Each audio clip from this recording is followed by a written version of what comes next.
What if I told you that the secret to a kitchen that actually works isn't buying more storage containers or getting rid of half of your stuff? Shocking, right? Let me explain. Guys, I think you know me. I'm Blake. Welcome back to Built by Becker. And I've been designing and organizing kitchens for over 10 years. And I've seen the same problems crop up in kitchen after kitchen, from tiny apartments to massive chef's kitchens. Nobody is safe. Good news, I'm walking you through the most 11 common kitchen organization mistakes that are making your life harder than it needs to be. By the end of this video, you'll know exactly how to transform your kitchen from a daily source of frustration into a space that actually helps you get things done faster and with way less stress. Hit that like and subscribe button because we're diving deep into solutions that actually work. If you've been on this channel for a while, you already know.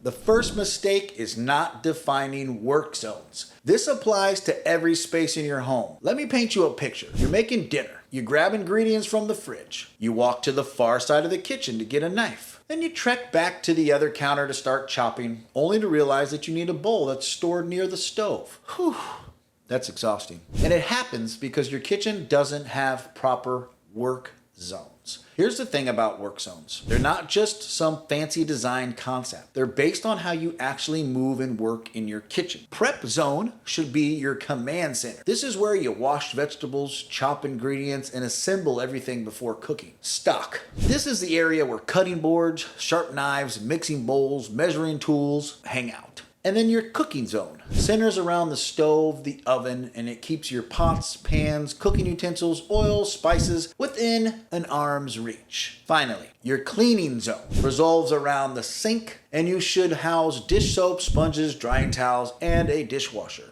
See, the fix is a lot simpler than you think. Take a week to notice how you move through your kitchen. Where do you naturally grab things? Where do you find yourself constantly walking back and forth? Once you see your patterns, you can start moving items to match your workflow instead of fighting it. Trust me, we all have those routines and we just get used to things not being in place. So if you take a little time to readjust the workflow, move a few items, you can really make your kitchen functioning. The next mistake are those crowded countertops. See, your countertops are valuable space, but most people use them like a storage shed. I get it. It's easy to leave everything out. The coffee maker, the toaster, the blender you once used, the knife block, fruit that's probably dying or going bad, looks like a science experiment, yesterday's mail, and it all just lives in certain places permanently. But here's what's really happening. You're sacrificing your workspace for convenience, and it's backfiring. When your counters are cluttered, you lose the ability to spread out and work comfortably. You end up doing food prep in tiny available patches, which is not only frustrating, but it could actually be dangerous because you're handling sharp knives and hot items. Here's a solution. Instead of getting rid of everything, be strategic about what earns permanent spot on your counter. Ask yourself, do I use this every single day? If the answer is no, find it in a home somewhere else. Your daily coffee maker gets to stay, but that juicer you use twice a month needs to find a different place in a cabinet or a pantry. Don't have enough space? Well, maybe you're not seeing the full picture. And that leads me to mistake number 3. Most people only think about cabinets they can easily reach, but they're ignoring all the space going up to the ceiling. It's like having an extra storage that you're just not using. People usually jam things in their lower cabinets while the upper cabinets are half empty or filled with stuff that they never touch. Then they complain about not having enough storage and it doesn't make sense. So here's how to fix it. Start thinking vertically. Those upper cabinets, use items that you don't need every day but still use regularly. Holiday serving pieces, extra coffee mugs, bulk pantry items. You can install hooks on the inside of cabinet doors for measuring spoons and pot holders or cleaning supplies. And maybe add a ceiling mounted pot rack. If you have the space, it frees up the cabinets and it looks pretty impressive. Now let's continue along those same lines and talk about drawer organization, or rather the lack of it.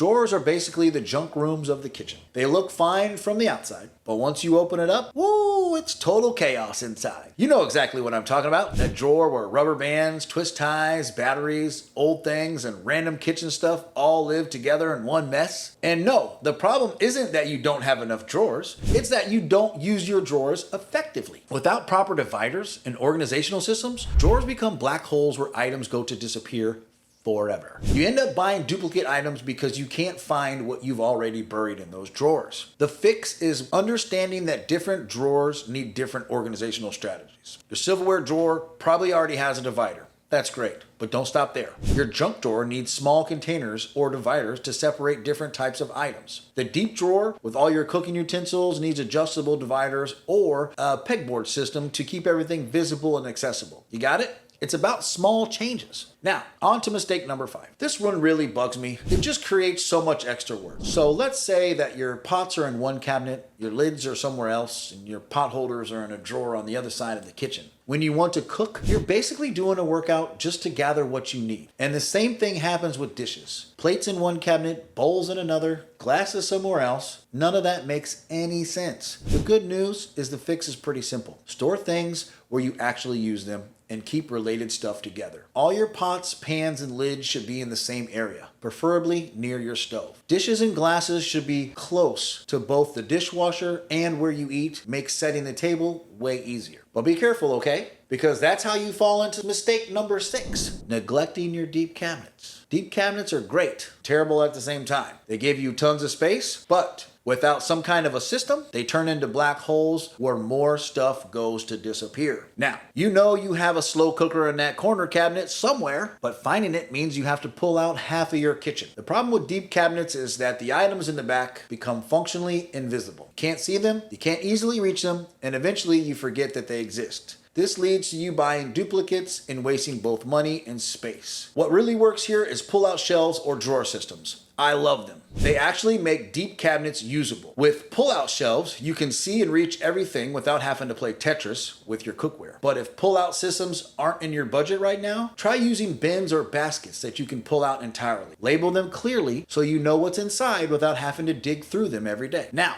the next mistake is all about shelves. Fixed shelves are basically the worst thing ever, but most people never think to move them. You end up with situations where there's barely any room above your dining room plates or huge empty spaces above your coffee mugs. It's just wasted space that doesn't make sense. But did you know most kitchen cabinets come with adjustable shelves? They're set at standard heights that might not work for your specific items. You might have tall items that don't fit, or you're wasting vertical space with items that are much shorter than the shelf height. The fix takes about 15 minutes. Go through each cabinet, adjust the shelves, and fit your items to actually work. Stack your plates and measure how much space they need, then adjust the shelf to it. If you have tall bottles or appliances, create taller sections for them. You can do it. The goal is to eliminate wasted vertical space while making sure everything fits comfortably. And while you're at it, you might want to do something interesting, like stop holding on to rarely used items in prime spots. That takes us to mistake number 8. Your best kitchen storage. Those cabinets you can actually reach without a ladder should be for stuff you use all the time. But I always see people keeping their turkey roasting pan or ice cream maker in the easiest spots while they can't find room for everyday items. But hey, let's do this. If you haven't used something in the past 6 months, it doesn't deserve prime kitchen real estate. That bread maker that seems like such a good idea,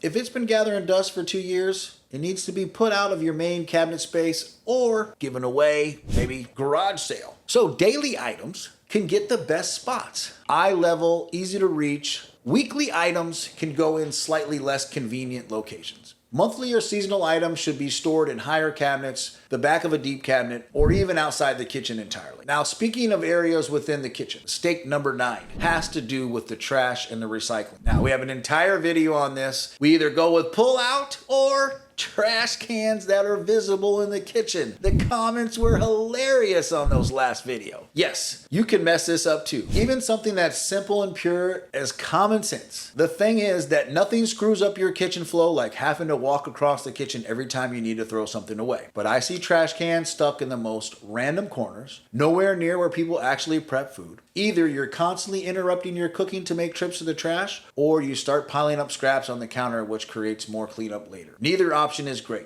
The sweet spot for trash placement is near your main prep area and close to your sink. This is where most of the food waste gets generated, so having the trash nearby keeps your workflow smooth. Simple? Yes. And whether you are a pull-out trash or a leave your trash can out, it doesn't matter to us. We love both of you. The next mistake is also super simple. The pantry might look decent, but if nothing's labeled and organized properly, it's basically organized chaos. You end up with 3 containers of flour because you couldn't see what you already had, or you spend forever looking for baking soda because it got mixed in with the basket of breakfast stuff. So label things. No, really. do it. Clear labels eliminate guesswork and make it easy for everyone in the household to maintain the organization. When everything has a designated spot and that spot is clearly marked, items are way more likely to be put back where they belong. Now I have to tell you about a mistake I'm almost certain that you're making, and it's the most serious one of all. Why? Well, because of its very nature. See this right here? The space under your kitchen sink is basically pure chaos.